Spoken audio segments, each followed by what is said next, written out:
My dear student, हम bond length को ना बॉन्ड डिस्टेंस भी कहते हैं और बाद हम इसे कंप्रोमाइज डिस्टेंस भी कहते हैं। तो बॉन्ड लेंथ को हम बॉन्ड डिस्टेंस भी कहते हैं। Definition, very simple definition, it is the distance between nuclei of two atoms forming covalent bond. दो एटम्स है, कोवलेंट बॉन्ड बना रहे हैं और उन एटम्स के न्यूक्लियाई के दरमियान जो डिस्टेंस है that is called the bond length या बॉन्ड डिस्टेंस। जैसे कि मेरे पास ये दो एटम्स है, इन दोनों एटम्स ने कोवलेंट बॉन्ड बनाया हुआ है। अब आप इन दोनों एटम्स के न्यूक्लियाई के दरमियान जो डिस्टेंस लेंगे that distance is called the bond length या हम इसे बॉन्ड डिस्टेंस भी कहते हैं। डेफिनेशन, ये डेफिनेशन जो है ना स्टूडेंट, ये प्योरली कोवलेंट कंपाउंड की है। अगर मैं आपको कोवलेंट आयनिक कंपाउंड उनकी डेफिनेशन उसको समराइज करके दूं तो जरा देखिएगा माय डियर स्टूडेंट, मेरे पास जो आयनिक कंपाउंड्स है ना, आयनिक कंपाउंड्स, अगर मैं ये जानना चाहूं कि जो आयनिक कंपाउंड्स हैं उनकी बॉन्ड लेंथ कैसे मेजर करते हैं, तो वेरी सिंपल, आयनिक कंपाउंड में the bond length of ionic compound is the sum of ionic radii of cation and anion. Cation और एनाइन का आयनिक रेडियस ले लें, उसका सम ले लें, that is the bond length of ionic compound. मसलन ये मेरे पास है R प्लस, R प्लस का मतलब है radius of cation plus R minus, R minus में रेडियस ऑफ एनाइन। तो एनाइन का रेडियस कैटाइन का रेडियस दोनों का सम ले लें, that is called the bond length. My dear student, इसी चैप्टर के शुरू में जहां पे हम एटॉमिक साइजेस पढ़ रहे थे वहां पे मैंने इन दोनों के सम को इंटर आयनिक डिस्टेंस आपको बताया था और आज मैं उसे बॉन्ड लेंथ कह रहा हूं।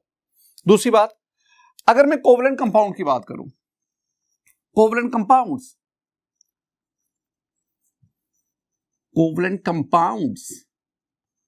my dear student, in case of covalent compounds the bond length is the sum of covalent radii of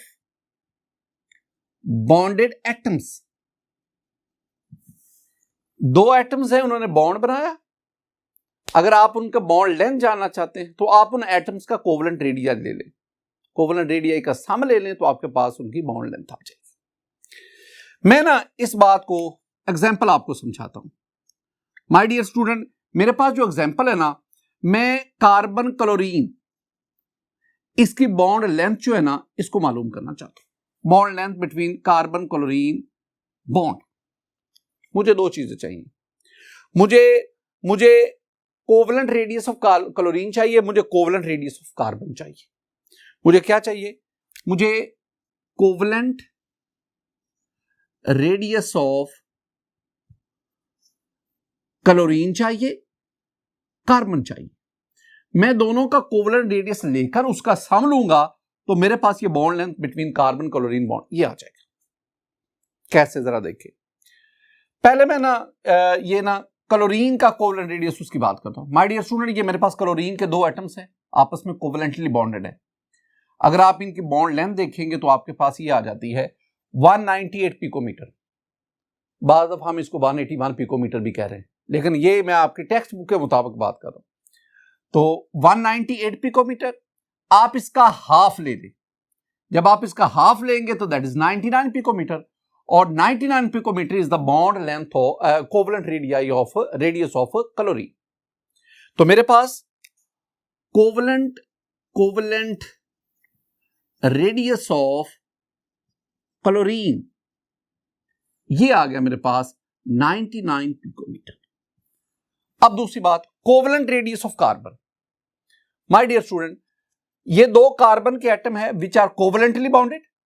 अगर आप इनका डिस्टेंस देखेंगे जिसे हम बॉन्ड लेंथ कह रहे हैं तो ये मेरे पास आ जाएगा 154। अगर आप इसका हाफ ले लें, जो इसका हाफ आएगा that is the covalent radius of carbon. तो मेरे पास दूसरी बात, कोवलेंट रेडियस ऑफ कार्बन, ये मेरे पास आ गया 76 पिकोमीटर। ये दो चीजें जो है, आई एम सॉरी 77 पिकोमीटर, ये दो चीजें। 99 picometer is the covalent radius of chlorine and 77 picometer is the covalent radius of carbon. अब हमने क्या करना है, अगर मैं कार्बन क्लोरीन बॉन्ड की बॉन्ड लेंथ लेना चाहता हूं तो मुझे इन दोनों का सम लेना पड़ेगा। माय डियर स्टूडेंट, जब आप इन दोनों का सम ले लेंगे तो the answer will be 176 picometer, and 176 picometer is the bond length between carbon chlorine bond. इस तरीके से आप किसी भी कोवलेंट कंपाउंड उसमें बॉन्ड की बॉन्ड लेंथ को मालूम कर सकते हैं। तीसरी बात, जो नेक्स्ट पॉइंट है वेरी इंपॉर्टेंट, हम ना बॉन्ड लेंथ को मेजर कैसे करते हैं। तो my dear student, bond length is experimentally measured bye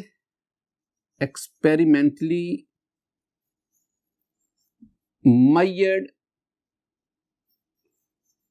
by electron diffraction,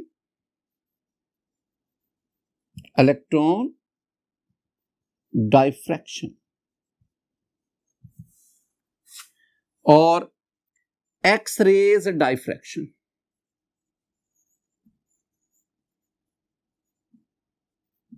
और spectroscopic method,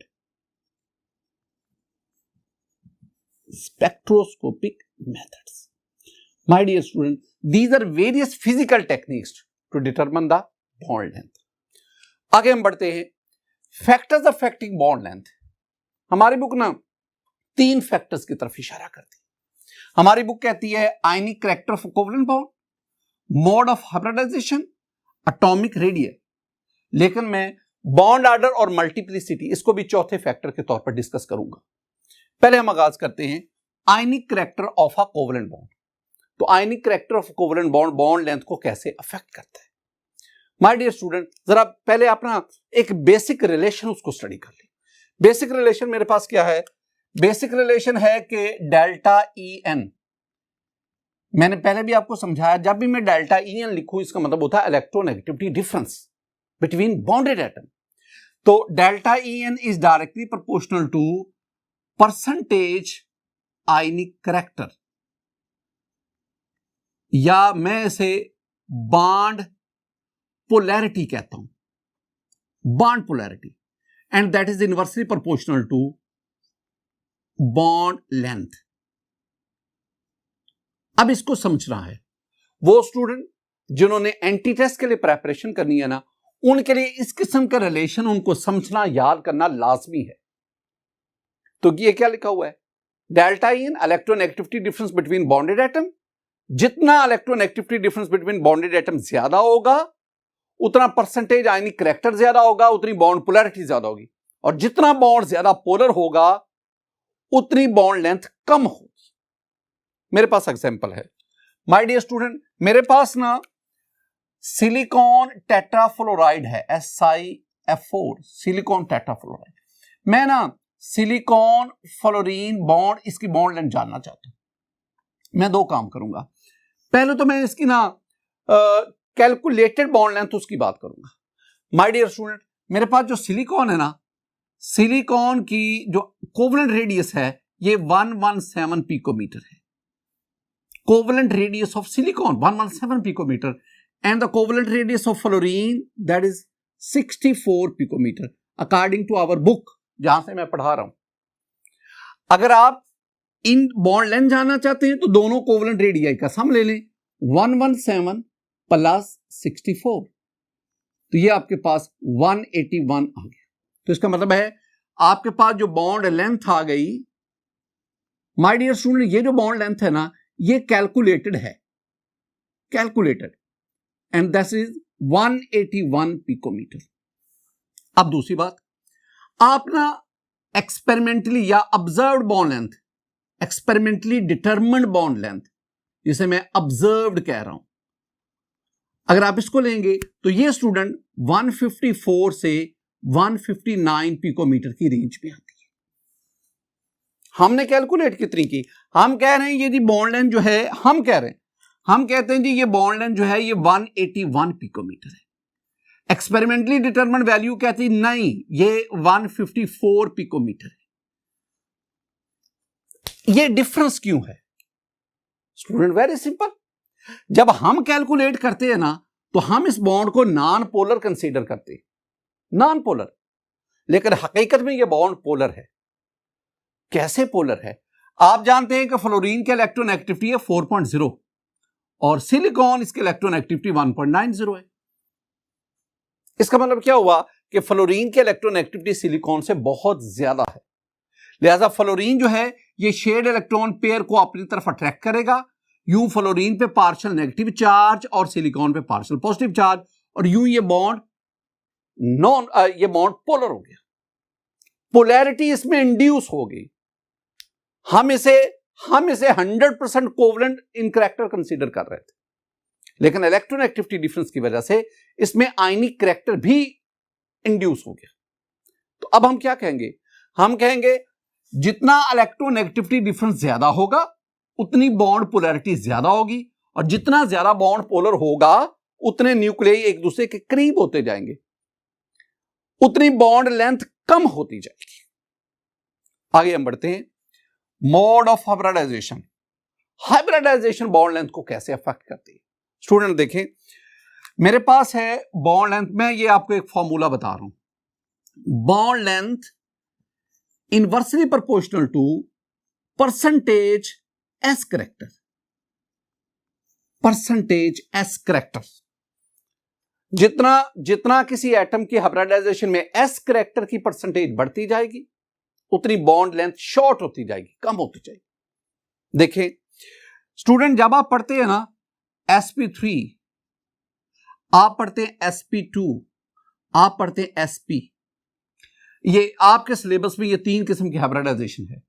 अगर आप इनमें देखेंगे तो परसेंटेज एस करैक्टर को अगर मैं बात करूं, परसेंटेज एस करैक्टर, तो माय डियर स्टूडेंट sp3 में परसेंटेज एस करैक्टर है 25%, 25%, sp2 में 33%, sp में 50%।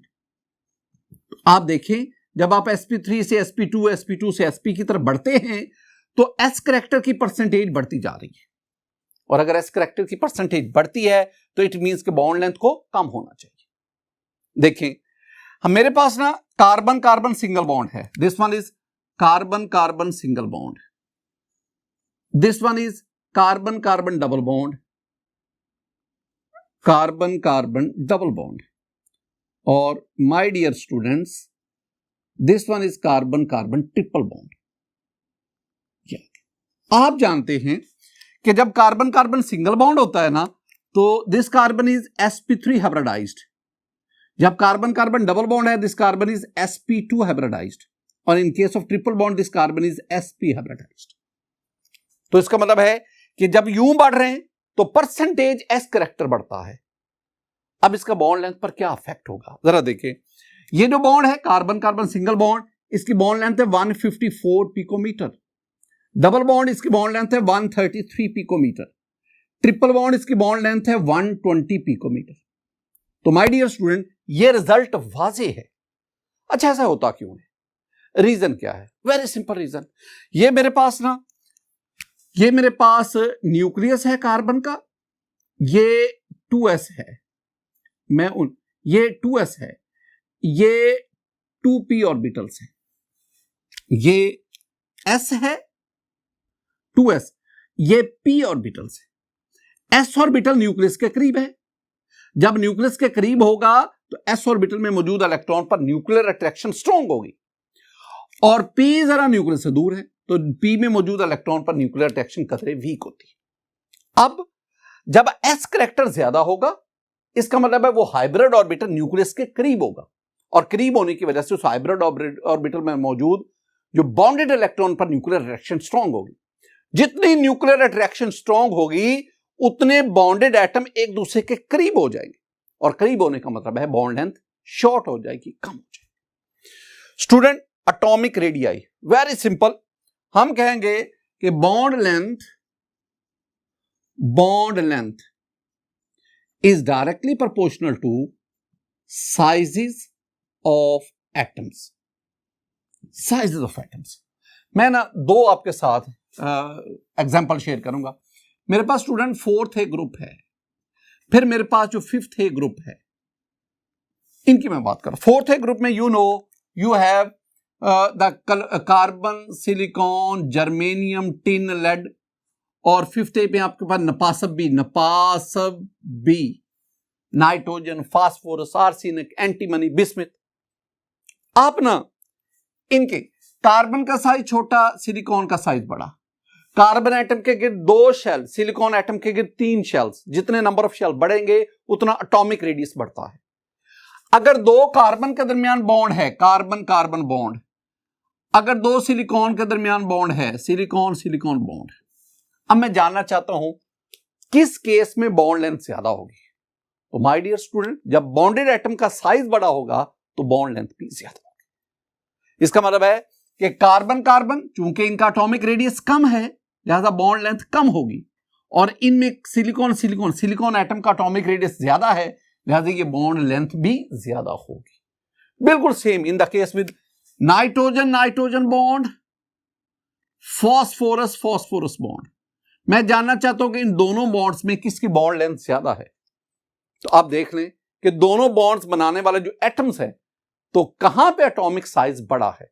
तो आप जानते हैं कि नाइट्रोजन की निस्बत फास्फोरस का एटॉमिक साइज बड़ा होता है. तो फास्फोरस बॉन्ड फास्फोरस, ये इसकी बॉन्ड लेंथ ज्यादा है, और नाइट्रोजन नाइट्रोजन बॉन्ड उसकी बॉन्ड लेंथ कम है. एक और एग्जांपल वेरी इंपॉर्टेंट, और वो मेरे पास एग्जांपल आ गई हाइड्रोजन हेलाइड्स की. Hydrogen halides, my dear student, hydrogen halide से मेरी मुराद है HF, HCl, HBr and HI. ये hydrogen halides.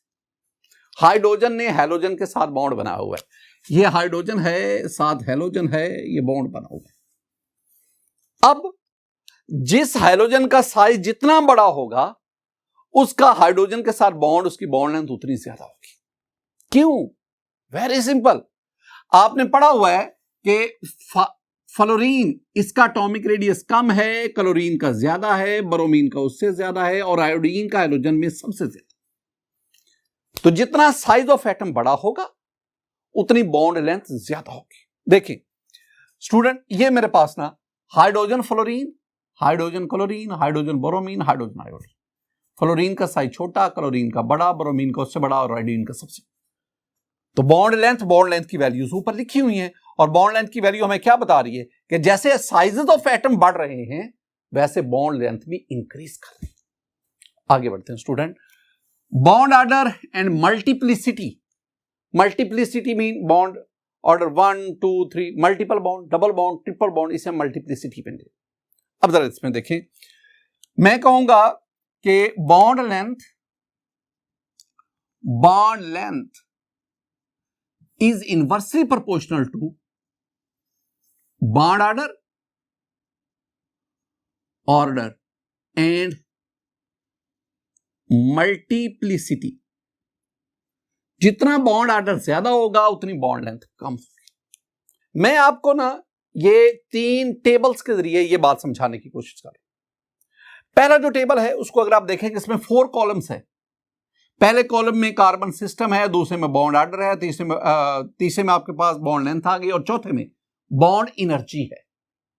My dear student, carbon carbon single bond, carbon carbon double bond, carbon carbon triple bond, bond order 1 2 और carbon carbon 3 के सिलसिले में bond order 3 आ गए. अब आप इनकी बॉन्ड लेंथ लेते हैं. Carbon carbon single bond length 154 picometer, double bond 133 picometer, और carbon carbon triple bond 120 picometer. अब देख लें, जब बॉन्ड ऑर्डर बढ़ रहा है तो बॉन्ड लेंथ कम हो रही है. अब बॉन्ड एनर्जी पे चले जाएं, तो पहले केस में when there is carbon carbon single bond, आपके पास जो बॉन्ड एनर्जी कम है, कार्बन कार्बन डबल बॉन्ड में बॉन्ड एनर्जी बढ़ गई 614, और कार्बन कार्बन ट्रिपल बॉन्ड में बॉन्ड एनर्जी जो है वो 839 और बढ़ गई. बिल्कुल इसी तरह मेरे पास ये दूसरा सिस्टम आ गया, carbon oxygen system. Carbon oxygen single bond, carbon oxygen double bond, carbon oxygen triple bond. Bond order 1 2 3 और इसके कॉरेस्पॉन्डिंग आप बॉन्ड लेंथ को देखें। जब बॉन्ड ऑर्डर बढ़ रहा है तो बॉन्ड लेंथ कम हो रही है, लेकिन अगर आप बॉन्ड एनर्जी को देखेंगे तो वो इंक्रीज कर रही है। तमाम बातों को आपस में कोरिलेट करना है। मेरे पास एक और भी है माय डियर स्टूडेंट, ये मेरे पास नाइट्रोजन सिस्टम है। Nitrogen nitrogen single bond, nitrogen nitrogen double bond, nitrogen nitrogen triple bond, bond order 1 2 3। और अगर आप इसकी बॉन्ड लेंथ देखेंगे तो बॉन्ड ऑर्डर बढ़ने से बॉन्ड लेंथ कम हो रही है, लेकिन बॉन्ड एनर्जी अगर आप देखेंगे तो वो इंक्रीज कर रही है। ये जो 3 टेबल्स हैं ये हमें बता रहे हैं कि bond length inversely proportional to bond energy, और बॉन्ड लेंथ जितनी कम होती जाती है, बॉन्ड ऑर्डर जितना बढ़ता जाता है बॉन्ड लेंथ कम होती जाती है, और बॉन्ड लेंथ कम होने से बॉन्ड एनर्जी इंक्रीज करती है। एक बहुत इंपॉर्टेंट सेंटेंस। एक और बात माय डियर स्टूडेंट, मैं ये एक सेंटेंस लिखने जा रहा हूं कि resonance and hyper conjugation, hyper, जो इंटेलिजेंट स्टूडेंट हैं उनके लिए ये सेंटेंस है। Resonance and hyper conjugation also change the bond length. ये भी बॉन्ड लेंथ को चेंज करते हैं। कैसे? स्टूडेंट आपने पढ़ा कि कार्बन कार्बन सिंगल बॉन्ड जो होता है ना, कार्बन कार्बन सिंगल बॉन्ड, इसकी बॉन्ड लेंथ है 154 पिकोमीटर। आपने पढ़ा कार्बन कार्बन डबल बॉन्ड जो है इसकी बॉन्ड लेंथ जो है वो 133 या 133 पिकोमीटर। लेकिन जब हम बेंजीन का जिक्र करते हैं, this one is benzene molecule, ये बेंजीन का मॉलिक्यूल है, सेकंड ईयर चैप्टर 9 में जाके आप पढ़ेंगे। अब इस बेंजीन मॉलिक्यूल में ये कार्बन है, ये कार्बन है, ये हेक्सागोन है, the corner of hexagon are occupied by carbon atoms. यहां से लेकर यहां तक ये bond length, carbon carbon bond length जब हम लेंगे तो वो 139.7 पिकोमीटर, रफली 139। तो इसका मतलब हुआ कि ये वाली जो कार्बन कार्बन बॉन्ड, ये जो बॉन्ड लेंथ है ना, ये 154 है ना ये 133 है, बल्कि इन दोनों के इन बिटवीन है। ये बॉन्ड लेंथ क्यों चेंज हुई, क्यों चेंज आई? This change is due to the resonance. ये रेजोनेंस की वजह से चेंज है। ये रेजोनेंस क्या होती है, हाइपर कॉन्जुगेशन क्या है, ये स्टूडेंट आप सेकंड ईयर में जाके इनको स्टडी करें।